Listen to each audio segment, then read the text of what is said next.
하나님 감사합니다. 이 시간에도 음성 듣기 원합니다. 주님 말씀해 주시고 이 시간에 말씀 전하를 듣는 가운데 모든 해방을 얻고 있어도 우리 안에 강팍하거나 대적하여 빠진 모든 이롱과 맹과 묶인 것들 예수님의 이름으로 파서도 떠나갈지어다.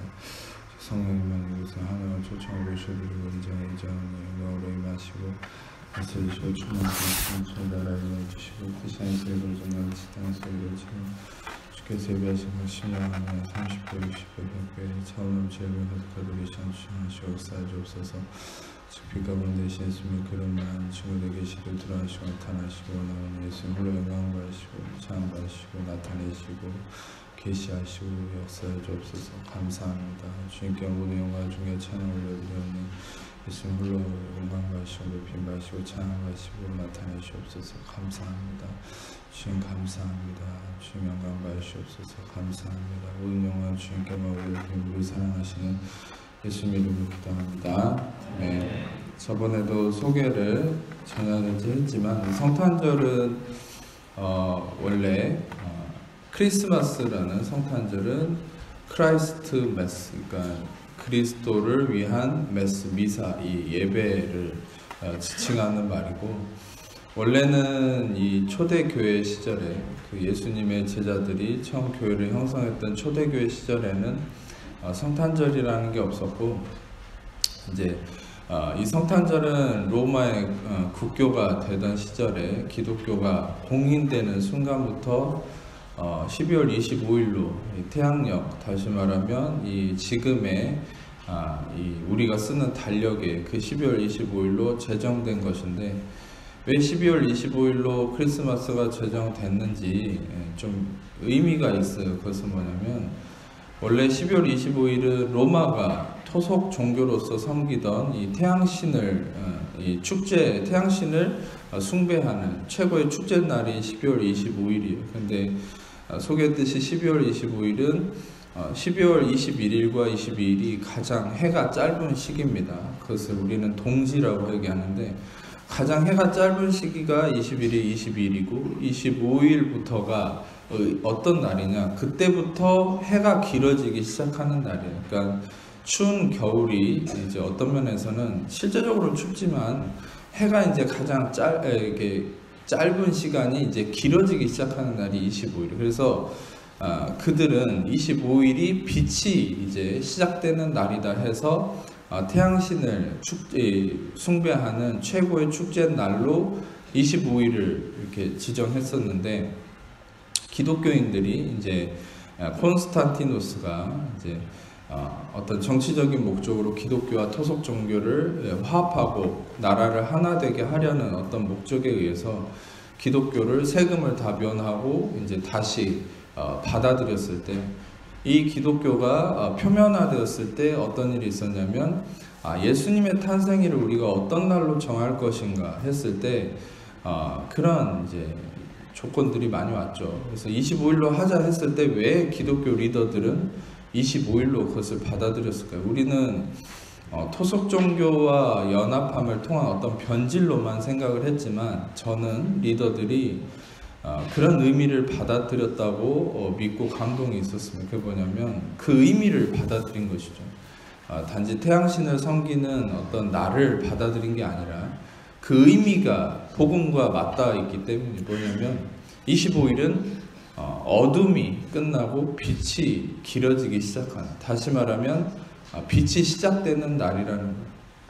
그래서 이 25일을 예수님의 탄생일로 지정한 것은 바로 빛 대신 예수님께서 이 땅에 오심을, 다시 말하면 이 땅에 어둠이 끝나고 모든 저주 아래 갇혀있던 인간이 어둠이 끝나고 빛이신 예수님께서 구원을 이루시는 그 날이다 해서 25일을 크리스마스로 지정한 것이다. 그래서 여러분들이 예수님이 이 땅에 오셨을 때 가장 강하고 밝은 빛이, 별이 떠 있었다고 그랬죠. 그것을 목자들이 발견을 했고, 예수님께서 이 땅에 오셨을 때 하나님은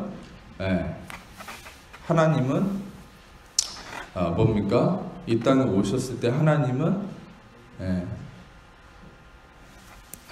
이 땅에서 이 예수님은 이 백성을 구원할 자다. 근데 구원할 자라는 게 뭐예요?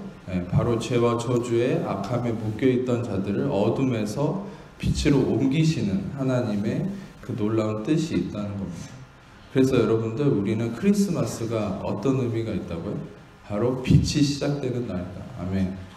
그래서 우리는 원래 우리의 삶이 끊임없이 우리 스스로의 어떤 존재에 묶여 있었느냐. 아담부터 우리는 우리 스스로가 빛이 되려고 노력하는, 어둠에 쌓여 있었는데 빛이 되려고 노력하는 한계성에 있었다. 제가 창세기 1장에 어떤 말씀이 있다고 전에 소개를 했었냐면, 이 부분은 실상 전야제 때 인사말로 제가 했던 부분인데 다시 한번 리핏을 하는 겁니다. 그게 왜냐면 중요한 부분이기 때문에. 그래서 창세기 1장을 보면은 이 땅에 하나님 천지를 창조할 때 괜찮은 상황이 아니었죠. 창세기에 표현할 때도 흑암이 깊음 위에 있었다 이렇게 표현하고 있어요. 다크니스와 블랙니스가 함께 했다고 표현하고 있어요. 성경은 흑암이 깊음 위에 있었다. 다시 말해 이 땅은 가장 어두운 상태였다. 근데 거기에 하나님께서 1장 3절에 빛이 있으라 딱 표현하시니까, 빛이 있으라라고 명령을 했다고 하지만 제가 소개했죠. 히브리어 원문을 후대 학자들이 발음교를 붙여서 예히오르라고 히브리어를 원어를 했는데, 그것을 발음교를 붙였기 때문에 빛이 있으라라고 해석이 됐지만, 원래 고대 원문에 가깝게 발음교를 떼고 그것을 해석했을 때는 예히오르가 어떻게 되냐면 빛이 있으라가 아니라 나의 야훼는 빛이다 라는 어떤 명제화가 된다고 했죠. 그러니까 다시 말하면 존재론적인 선포가 있었다는 거죠. 아주 놀랍게도 이것은 복음서의 예수님의 놀라운 사역과 일치가 되는 것이에요. 예수님은 가는 곳마다 에고 에이미, 헬라어로 I am, 내가 누구다라고 항상 본인을 존재화해서 드러냈어요. 내가 곧 길이요, 진리요, 생명이니. 에고 에이미 호도스, 알레테이아, 포스. 이 예수님의 자기의 존재론적인 것을 드러냄으로 인해서 예수님은 그 존재 자체가 구원이고 능력이고 빛이라는 것을 이 땅에 선포하셨다는 것이죠. 특히 우리는 구약에 모세가 처음 하나님을 만났을 때도 떨기나무 앞에서 하나님이 자신을 모세에게 어떻게 설명을 했습니까? 나는 스스로 있는 자다. 근데 여러분들이 알다시피 한국말로 그것을 표현한 것도 너무 번역이 연약한 거예요. 히브리어 원문을 보면 에흐엣 아쉐르 에흐엣, 이 말도 어떤 면에서는 인간의 언어로 하나님의 존재를 표현하는 게 굉장히 문제가 있는 거예요. 그럼 그만큼 하나님이 자신을 소개한 것은 어떤 면에서는 인간의 언어로 표현하기 힘든데 아주 그럴듯하게 표현한 게 내가 스스로 있는 자다라는 표현이지, 왜 이것이 중요하냐면 하나님의 존재를 드러낸 거기 때문에. 그래서 여러분, 하나님의 존재 자체를 왜 인간의 말로 표현하는 게 쉽지 않아요? 빛 그 자체이니까. 빛 그 자체니까. 여러분, 이것이 우리에게 어떻게 좀 표현될 수 있냐면, 빛을 여러분이 눈으로 보고 묘사할 수 있습니까? 그 데스크립트 할 수 있어요. 왜냐하면 눈이 부셔서 볼 수도 없는데. 그래서 우리는 하나님의 그 자체를 우리의 언어로 묘사하기는 힘들어요. 그래서 가장 근접하게 표현한 게 명제화된 거예요. 길이요, 진리요, 생명이요, 빛이요, 생명의 떡이요, 생명의 피고. 여러분, 가장 중요한 것은 우리에게 있어서 지금 빛이라는 의미죠. 왜냐하면 아까도 얘기했듯이 이 땅에 어둠이 있었을 때 하나님께서 예수님이 창조주로서 내가 빛이다라고 선포한 거예요. 복음서에서 동일하게 내가 빛이다. 여러분들에게 전에도 소개했듯이 요한복음은 창세기와 맞닿아 있는 복음서라 했죠. 요한복음 특히 1장. 그래서 요한복음 1장과 창세기 1장은 맞닿아 있어요. 근데 창세기 1장에 제가 방금 소개했던 빛이 있으라가 나의 야훼는 빛이다라는 그 증거가 뭐냐면, 요한복음 1장을 보면은 빛이 이 땅에 왔을 때 어둠에 쌓여있던 사람들은 그 빛을 알지 못했다 이렇게 표현하고 있어요. 다시 말하면 예수님 그분은 빛이라는 사실이죠. 아멘. 단순히 하나님께서 빛을 명령한 것뿐만 아니라 더 깊은 진리는 예수님 그분이 빛이라는. 여러분들은 이것을 한 가지 명심하셔야 돼요. 우리는 성경을 읽을 때 예수님의 말씀을 통해서 하나님이 나한테 이렇게 살으라고 하는구나, 지침을 준다고 생각해요. 아니요. 하나님은 우리에게 뭔가를 명령하기 이전에 더 중요한 것은 예수님 그분이 진리가 되시고 빛이 되시고 구원이 되시기 때문에 그분을 내가 받아들이고 그분이 내 안에 거하는 것을 믿고 그분을 바라보면 그분이 빛으로서 진리로서 길로서 능력으로서 구원으로서 여러분 삶에 그분이 행하심을 나타내신다라는 게 진리야. 아멘. 요것이 righteousness of God. 근데 인간의 행함이 드러나면 인간의 의가 되는 거예요. 근데 하나님의 행하심이 드러나면 하나님의 의가 되는 거예요. 그래서 이따가 소개하겠지만 로마서 1장 17절은 뭐라고 말씀하고 있어요? 복음은 뭡니까? 복음은 죽으면 예수 믿으면 천국 가고 죽으면 예수 안 믿으면 지옥 갑니다. 이게 복음입니까? 그건 복음이 아니에요. 그건 전도할 때 쓰는 그냥 하나의 멘트지. 복음은 뭐예요? God gospel. Godspell이 뭐예요? 어떤 분들은 굿스펠이라고만 믿는데 굿이라는 어원이 뭐예요? God이에요. 모든 선함의 기준점은 하나님이세요. 아멘. 굿스펠, 유앙겔리온이라는 이 헬라어로 굿스펠, Godspell, God, 하나님의 스펠, 말씀. 다시 말하면 그 복음은 하나님의 말씀, 좀 더 깊은 의미로 하나님 말씀이 다 복음은 아니에요. 왜? 말씀이 우리에게 복음이 되어야 된다는 거지. 복음이 되려면 어떤 요건이 필요하냐면 종교개혁자 루터가 이 말씀을 통해 종교개혁을 일으킨 시초가 된 것이죠. 로마서 1장 17절.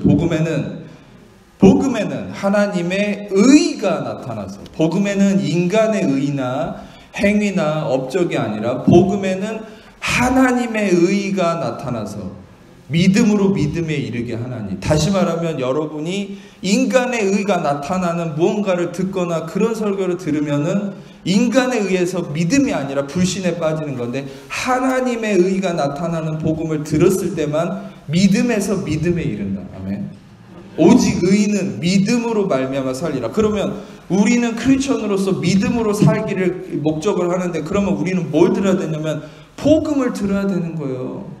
그래서 로마서 10장의 말씀에도 계속 언급하고 있지만 믿음은 들음에서 나고 들음은 그리스도의 말씀으로 말미암았다. 여러분들은 여기서 좀 교회 다니신 분들은 내가 어떻게 믿음의 삶을 살 수 있는가라고 생각하는데, 믿음의 삶을 사는 방법이 뭐예요? 많은 사람들이 경건하게 사는 게 믿음으로 산다고 착각하는데, 경건하게 사는 삶이 믿음의 삶이 아니라 그리스도의 말씀, 레마토스 크리스토스, 그리스도의 말씀을 들어야 된다는. 근데 레마토스 디오스라고 하지 않았어요. 무조건 하나님의 말씀이 아니에요. 그리스도의 말씀을 들어야 된다 했어요. 그 그리스도의 말씀이 뭐예요? 바로 하나님의 의가 되신, 하나님의 행하심의 중점이 되신 예수 그리스도의 십자가의 죄사함과 의롭다 하심의 이 복음을 들어야 된다. 아멘. 그래서 사도행전 14장에 루스드라의 안진뱅이가 사도행전 13장에 바울이 38절과 39절에 계속해서 바울이 설교했던 내용을 안진뱅이가 들으니까 믿음이 생겨서 일어났다고 그랬죠. 그 바울이 사도행전 13장 38절과 39절에 계속해서 설교했던 내용이 뭐예요? 예수 그리스도의 이름으로만 죄사함 받는 것과 모세의 율법으로는 의롭다함을 얻지 못하는 모든 일에 오직 그 예수의 이름으로만 의롭다 하심을 받는다. 다시 말하면 예수의 이름으로 죄사함 받는 것과 의롭다 하심을 받는 것, 이걸 믿고 들어야 된다. 아멘. 근데 이제 많은 분들은 죄사함을 받는 것을 듣지만 완전한 죄사함을 믿지 못하고, 또 한 가지 문제는 의롭다 하심의 진리를 잘 듣지 않는다는 거죠. 설교자들이 얘기를 하지 않아서. 중요한 것은 죄사함을 들어야 되는데 완전한 죄사함을 믿고 들어야 되고, 여러분들이 그 완전한 죄사함을 믿을 때 또 완전한 의롭다 하심을 확신할 수 있고, 또 의롭다 하심의 진리를 들어야 되고, 이게 뭐예요? 하나님의 의예요. 하나님의 의는 다시 말하면, 다시 한번 강조하지만, 하나님의 의가 인간의 의와 다른 것은, 인간의 의는 인간의 행함이 드러나지만 하나님의 의는 인간의 행함이나 업적이 아니라 하나님의 업적이 드러나는 거예요. 아멘. 그래서 제가 이재방이가 왜 십자가의 복음만 설교합니까? 그것은 하나님의 의만 드러나는 복음을 전하기 위해서. 복음을 들어야만 여러분이 믿음이 형성되고 믿음으로 믿음에 이르고 여러분 삶이 승리로 이어질 수 있는 거예요. 왜 여러분 삶의 지침이나 교훈 같은 것을 얘기하는 게 아니라 여러분들에게 왜 이 진리만 얘기하느냐. 그것은 여러분들에게 행함의 규칙을 얘기한다 해서 여러분이 그것을 따를 수 있는 게 아니에요. 여러분들에게 저는 씨를 심는 겁니다. 복음의 씨, 믿음의 씨. 그러면 그 믿음이 제대로 심겨지는 자들은 물론 아직도 잘 심겨지지 않는 분들이 있겠지만 제대로 심겨지는 사람은 일당 백천의 몫을 하는 거예요. 할렐루야. 그리고 그 사람들을 통해서 생명의 열매가 나오는 거예요. 근데 그 열매가 뭐냐? 그게 바로 올바른 행위와 올바른 삶이죠. 물론 아직도 올바른 행위와 올바른 삶이 표출되지 않은 분들이 있겠지만 그런 분들은 더 복음이 심어져야 되는 것이죠. 스며들어야 되는 것이죠. 시간이 필요한 것이고 그래서 계속적으로 은혜의 말씀을 듣고 내 안에 하나님이 행하시도록 나를 내어드리는 삶이 중요한 것이지 내가 말씀을 듣고 내가 그것을 잘 지키고 행하려고 노력하는 것은 나의 행함이 드러나는 것이다. 그것은 인간의 의의가 표출되는 것이고 그것은 하나님을 반하는 것이죠. 하나님의 의의가 드러나는 이 복음의 삶은 무엇이냐? 하나님의 행하심이 끊임없이 드러나고 그 행하심을 들어야 된다는 것이죠. 아멘. 그것이 복음인 것이죠. 그래서 이것을 배경으로 여러분들이 말씀을 좀 보셔야 되는데 오늘 말씀을 로마서 5장 6절을 보세요. 우리가 아직 연약할 때 기약대로 그리스도께서 경건하지 않은 자를 위해서 죽으셨도다. 이 말씀이 아주 중요합니다. 경건하지 않은 자를 위해서 죽으셨도다. 아주 바울은 이 복음을 변증할 때 아주 논리적이고 체계적이고 바울은 모든 이 변증법을 다 동원해서 가장 논리적인 방법으로 복음을 전했습니다. 그게 로마서예요. 그래서 로마서는 제가 강해도 했지만 이 한 구절 하나가 굉장히 중요한 성경입니다. 그래서 이 로마서 5장 6절을 보면은 이 부분이 실상 7절이 이것을 계속 증거를 내세우면서 보충하고 대조법과 이런 것을 통해서 뒷받침하고 있어요. 논리를. 7절을 보면은 의인을 위해서 죽는 자가 쉽지 않고 선인을 위해서 용감히 죽는 자가 혹 있다 이렇게 얘기하죠. 그러면 우리는 이 구절을 봤을 때 이 땅에도 의인을 위해서 희생하는 사람이 있고 선인을 위해서 용감히 죽는 자가 혹 있는 건가? 라고 저도 옛날에 그렇게 생각을 했지만 성경 말씀을 묵상하는 가운데 성령께서 계시하고 깨닫게 해주신 것은 7절은 무슨 의미냐? 이것은 실제로 불가능한 것이에요. 불가능한 것인데 가정법이 뭔지 아세요? 있지 않은 사실을 있는 것처럼 얘기하면서 대조화시켜서 그 뒤에 이어지는 논리를 강조점을 주는 것이 바로 이 가정법이죠. 그래서 이 7절을 가정함을 통해서 8절을 더 부각시키려고 하는 논리예요. 제 말이 무슨 말인지 이해가 되십니까? 네. 그러니까 7절을 가정함을 통해서 8절을 강조하려고 하는 것이 이 바울의 복음을 변증하는 논리입니다. 그래서 7절은 실상 있을 수 있는 게 아니라 있을 수 없는 일이에요. 그 증거가 뭐냐면 로마서 3장 9절에서 12절을 함께 읽겠습니다. 시작.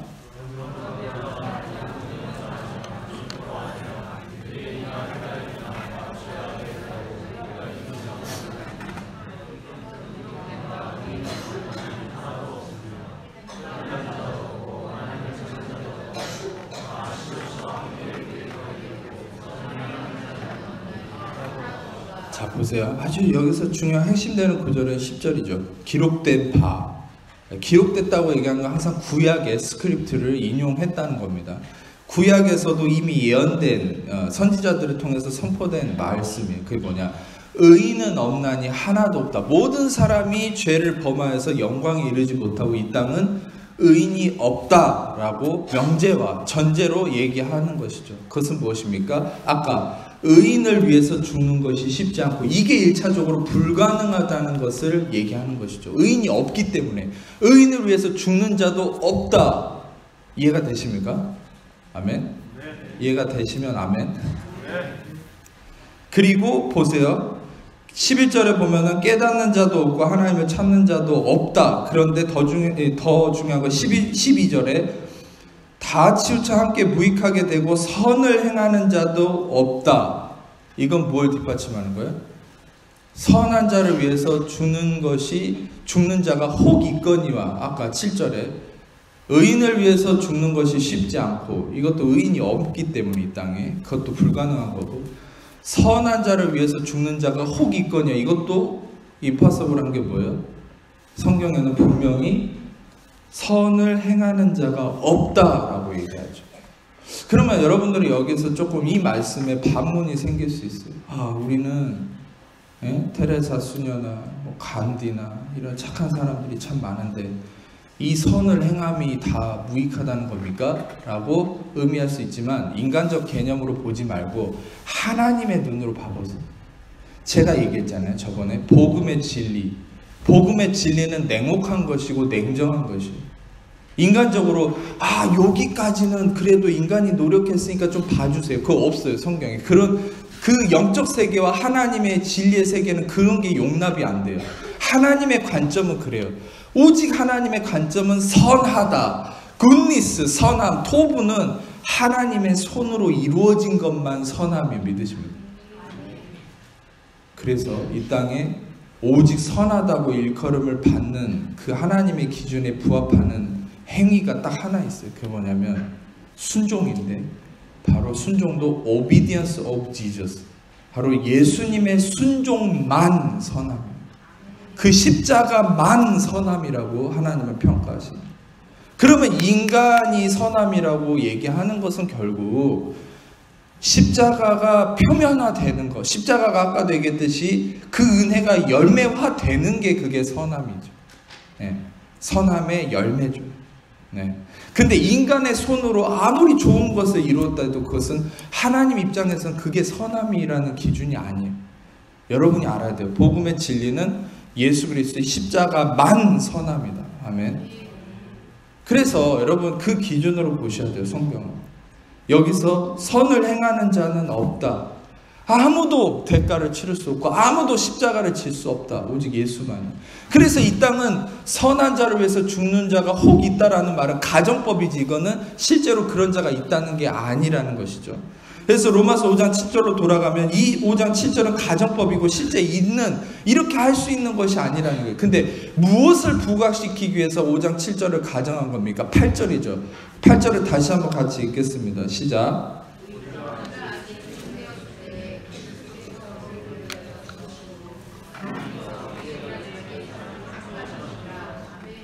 다 주무시나 봐요. 8절 다시 한번 같이 읽겠습니다. 시작.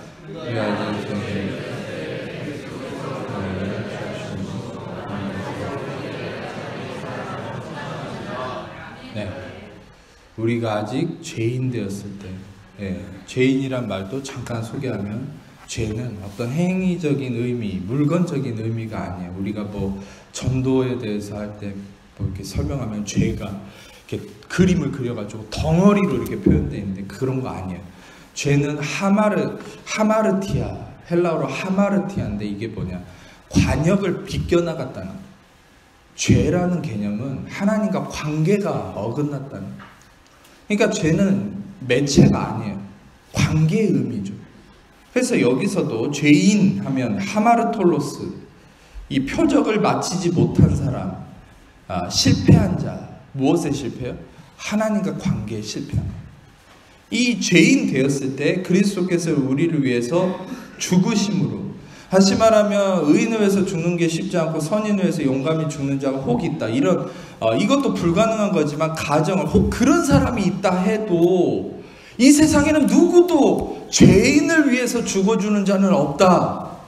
그런데 예수는 죄인을 위해서, 당신과 나 같은 죄인을 위해서 죽으셨다. 할렐루야.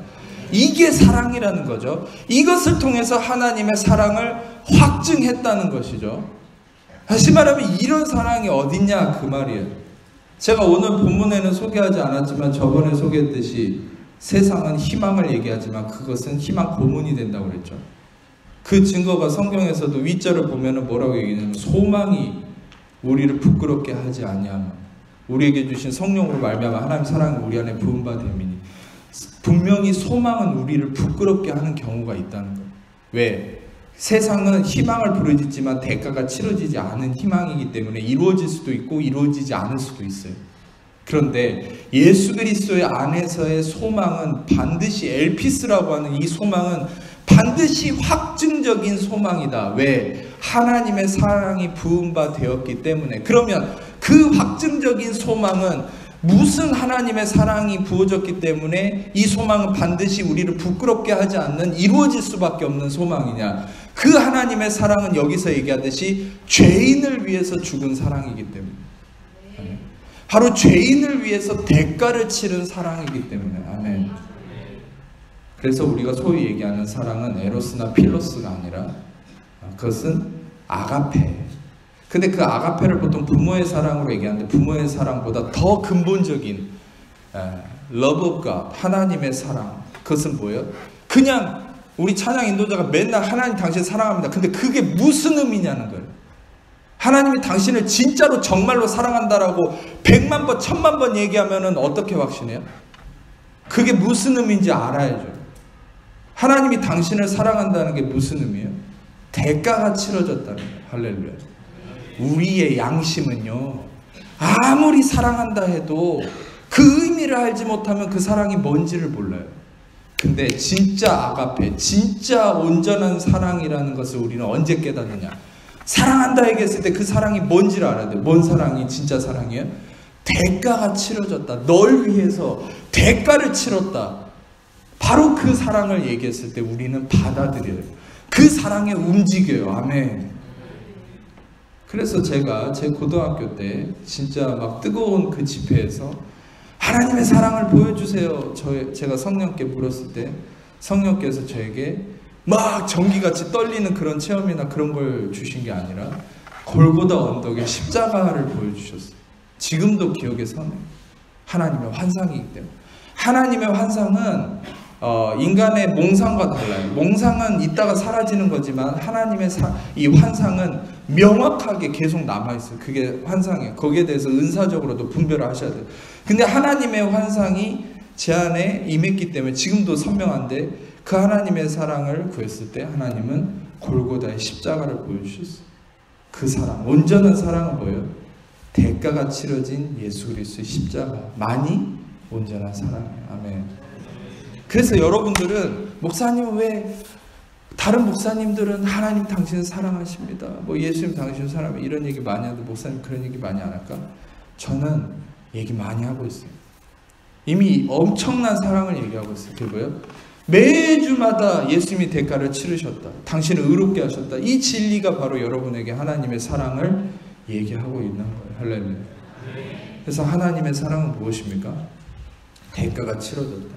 그래서 의인을 위해서 죽는 게 십자가, 선인을 위해서 용감히 죽는 자가 혹 있다 할지라도 죄인을 위해서 죽어주는 자는 없지만 예수 그리스도는 죄인을 위해서 죽으셨다. 고로 우리를 위한 온전한 사랑이 확증되었다는 것이죠. 이 땅에 악이신 예수님이 오신 것은 죄인 위해서 오신 것이죠. 의인이나 착한 자를 위해서 온 게 아니에요. 예수님 복음서에 이런 말씀을 자주 하셨어요.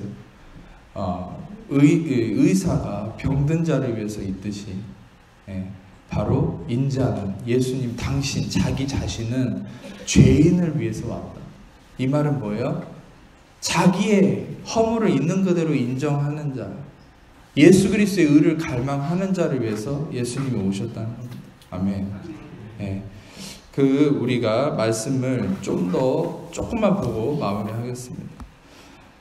중요한 것은 아까도 여러분에게 소개를 했듯이 죄인을 위해서 오신 예수 그리스도의 십자가에게 우리가 어떤 의미를 가질 수 있는지를 좀 더 보고 싶은데 그게 아까도 설명했듯이 로마서 5장 6절입니다. 5장 6절을 다시 한번 띄워주시면 우리가 연약할 때 기약대로 그리스도께서 경건하지 않은 자를 위해서 죽으셨다. 이게 무슨 말일까? 그러면 맞아요. 우리는 죄인이고 경건하지 않은 자예요. 경건하지 않고 죄인인 우리를 위해서 죽으셨어요. 그게 놀라운 사랑이에요. 근데 여기서 경건하지 않다라고 하는 게 우리에게 또한 무슨 의미가 있는 것인가? 로마서 4장을 잠깐 보겠습니다. 4장 4절에서 5절 같이 읽겠습니다. 시작.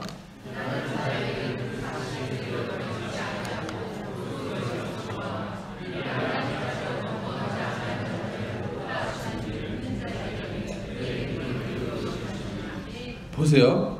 제가 전에도 얘기했죠. 알바를 하고 사장님에게 봉급을 받는데 봉급을 딱 줄 때 사장님 은혜를 베풀어 주셔서 감사합니다. 이런 사람 어디 있어요?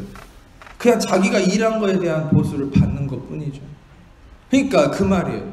일하는 자에게는 그 삭시 은혜로 여겨지지 않고 보수라는 거예요. 보수. 그런데 중요한 것은 여기서 표현하듯이 일을 아니할지라도 경건하지 아니한 자를 의롭다 하신 이를 믿는 자의 그 믿음으로 이루시니 무슨 말인지 이해가 되십니까? 이해가 되시네요. 굉장히 어려운 말이에요. 이게 무슨 말이야? 일을 아니할지라도 경건하지 아니한 이를 믿는 자에게 그 믿음을 의롭게 계신다. 정말 어렵죠. 이 말이 무슨 말이냐? 쉽게 표현하면은 여기서 일을 했다 안 했다라는 그 의미가 뭐냐? 경건하지 않다, 하나님을 떠났다, 하나님 앞에서 관계에 문제가 있다, 죄인이다, 이런 통칭적인 의미예요. 일을 하지 않았다는 거예요. 경건하지 않다는 거예요. 죄가 있다는 거예요. 허물이 있다는 거예요. 부족함이 있다는 거예요. 삶의 깨어짐이 있다는 거예요. 여러분과 저죠? 아멘. 나는 문제 없는데 그런 분 혹시 없죠? 여러분과 저입니다. 일을 아니했다는 것은. 근데 일을 아니할지라도 경건하지 아니한 자를, 이 말은 뭐예요? 일을 안 한 자예요. 경건하지 않았다는 건 일을 안 했다는 거예요. 경건하지 아니한 자를 의롭다 하신 이를 믿는 자, 의롭다 하신 이를 믿는 자에게는 그 믿음을 의로 여기신다. 다시 말하면 여러분 그거예요. 죄인을 위해서, 죄인을 구원하시기 오신 예수님은 바로 의인의 어떤 그걸 뭐라고 그러죠? 의인의 표면화된 어떤 근거를 가지고 그를 의롭다라고 얘기하는 게 아니에요. 의로움이라고는 찾아볼 수 없는 거예요. 제가 조금만 더 설명을 하자면 여러분 생각해 보세요.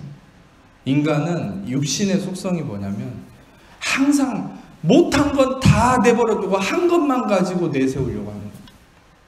근데 그렇게 얘기했죠. 제가 계속 얘기했죠. 율법 행위에 속하는 자는 저주 아래 있나니 율법책에 기록된 모든 것을 항상 행하지 않은 자는 저주를 받은 자들. 다시 말하면 내가 나의 행함을 의지하면 그 행함이, 지침이 이렇게 우리를 정죄하는 거야. 너 그것을 항상 모든 걸 다 하지 않았냐? 라고 정죄한다. 그러면 여러분 우리는 누구도 행함을 근거로 삼을 수 없는 거예요. 누구도. 내 있는 것을 가지고 나아갈 수 없는 거예요. 우리는 오직 그리스도가 행하신 것만 의지했을 때 의롭다함을 얻을 수 있는 거예요. 아멘. 그런데 중요한 것은 무엇입니까? 우리의 육신의 속성이 항상 있는 것, 내가 한 걸 가지고 나아가려고 하니까 하나님 율법을 통해서 우리를 깨트리기 위해서 율법을 주신 거고, 그것을 수긍하고 결국 궁극적인 의로움이신 예수님을 받아들일 때 그때 구원이 임한다. 아멘. 근데 여전히 예수 그리스도의 온전한 은혜, 그분으로만 의롭다 하심을 받아들이지 않고 여전히 나의 행함을 근거로 따져서 나아가면 율법의 저주 아래 갇히는 것이다. 그래서 정죄감 속에 날마다 허덕이는 크리스천이 얼마나 많습니까? 결론적으로 얘기하면 이 말씀은 뭐냐? 일을 아니할지라도, 경건하지 않고 내세울 게 없는 우리 존재를 그대로 인정하면 일을 아니할지라도 일하지 않고 경건한 자를 의롭다 하신 이를 믿는 자, 다시 말하면 그리스도의 십자가의 대속함이 너가 한 게 아무것도 없지만 예수님이 이미 십자가에서 너가 한 거 해야 될 것까지도 대가를 피 흘려 죽으시고 고통당하심으로 대가를 다 치르셨기 때문에 네가 한 거 아무것도 없고 너가 대가를 치른 게 없지만 예수님의 대가 지불을 네가 믿으면 그 믿음만으로 너는 의롭다함을 얻는다. 아멘.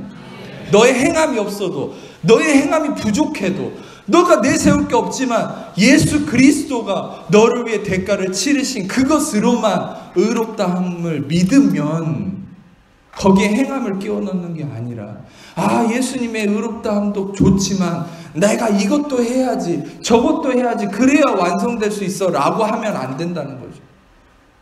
내가 뭔가를 잘했다 해도 그냥 오직 예수님이 하신 것만이 나를 의롭다 하신다. 의롭다함의 기준이 된다. 예수님의 십자가만이 나의 의가 된다라고 인정하는 그 사람은 진짜로 의롭다함을 얻는 것이고 의인의 능력을 받는 것이다. 아멘. 제 이 말씀이 시간 관계상 더 막 부가 설명하기 힘드니까 제 설교를 찾아서 들어보세요. 유튜브에 필요하면. 계속해서 설명했던 부분이기 때문에. 그래서 결론적으로 얘기하면 이 땅에 오신 예수님은 값없는 의롭다함을 주기 위해서입니다. 마지막으로 이 말씀만 좀 같이 보고 마치겠습니다. 로마서 3장 20절에서 24절을 같이 좀 읽겠습니다. 시작.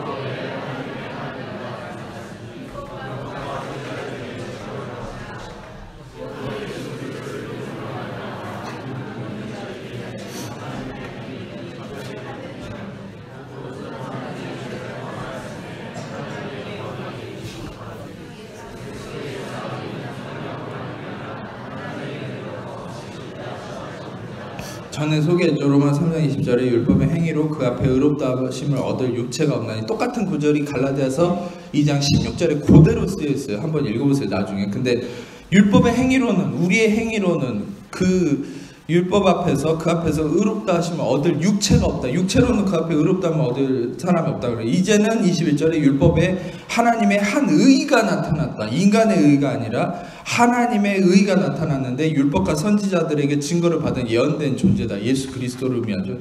22절에 그리스도를 믿는 믿음으로 말미암아 모든 믿는 자에게 비치는 하나님의 의인이 차별이 없다. 이 말이 뭐예요? 행위를 한 자나 안 한 자나, 부족한 자나 있는 자나 다 모두에게 하나님의 의는 공평한데, 어떤 자에게 의가 임하느냐, 그것이 바로 내 의를 주장하지 않고 예수님의 대속함만이 나의 의가 된다라고 믿는 자, 그 믿는 자에게만 이 의가 적용된다는 것이죠. 아멘.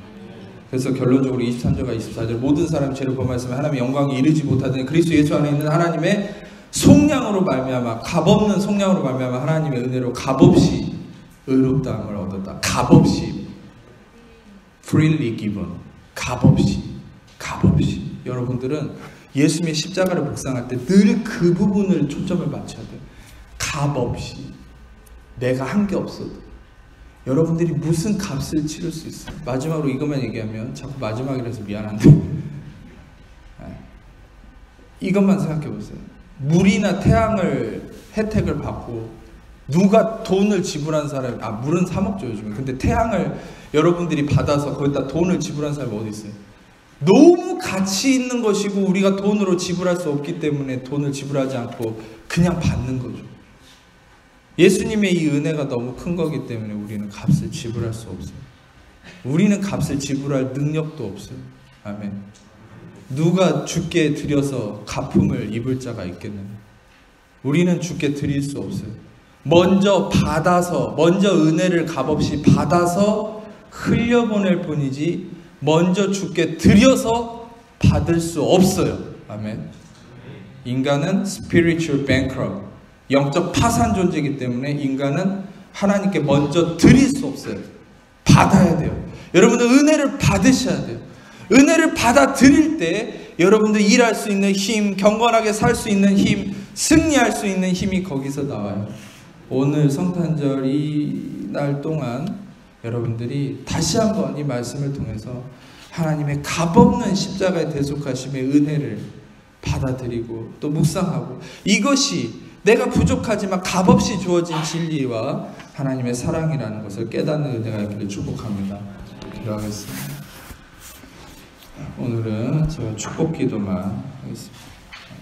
가슴에 손을 얹고, 하나님 감사합니다. 제가 치유 기도도 하겠습니다. 아픈 곳이 있는 분들 아픔을 손을 얹으시고, 주님 감사합니다. 죽으시고 부활하신 예수님 이름 영원히 하나님 자녀를 묶고 있는 모든 염려, 근심, 불안, 조조, 두려움, 삶의 문제, 질병, 고통, 마경, 맹과 조조, 악함도 예수의 이름으로 떠나갈지어다. 자유케 될지어다. 머리끝 발까지 예수의 피를 뿌리고 돕니다. 주의 영광으로 임하시옵소서. 평강으로 임하시옵소서. 발목의 모든 통증 예수의 이름으로 떠나갈지어다. 학문의 치질의 문제 예수 이름으로 떠나갈지어다. 자유케 될지어다. 온전케 되었음을 선포합니다. 머리에 탈모로 인한 문제와 고민들 예수 이름으로 떠나갈지어다. 온전케 되었음을 선포합니다. 귀의 이명 예수 이름으로 떠나갈지어다. 온전케 되었음을 선포하며 혀의 모든 문제들 아픔도 예수 이름으로 떠나갈지어다. 온전케 되었음을 선포합니다. 피부에 얼굴에 특히 여드름으로 인한 모든 피부의 문제 예수 이름으로 온전케 될지어다. 온전케 되었음을 선포합니다. 감사합니다. 등의 척추의 문제 예수 이름으로 온전케 될지어다. 온전케 되었음을 선포합니다. 감사합니다. 손가락의 관절의 저림의 문제 예수 이름으로 온전케 될지어다. 온전케 되었음을 선포합니다. 감사합니다. 주님 영광 받아 주옵소서. 여성의 유방의 모든 문제와 종양 예수 이름으로 떠나갈지어다. 온전케 되었음을 선포합니다. 주님 감사합니다. 남성의 성기의 사타구니의 모든 문제도 예수 이름으로 온전케 될지어다. 온전케 되었음을 선포합니다. 주님 감사합니다. 다시 한번 남성의 성기의 모든 문제들 예수 이름으로 온전케 될지어다. 온전케 되었음을 선포합니다. 주님 감사합니다. 주님 영광 받아 주시옵소서. 복부의 통증 예수 이름으로 사라질지어다. 온전케 되었음을 선포합니다. 마음에 평안이 임할지어다. 평안이 임할지어다. 주님 영광 받아 주옵소서. 모든 영광 주님께 올려드리며 우리 사랑하시는 예수 이름으로 기도합니다.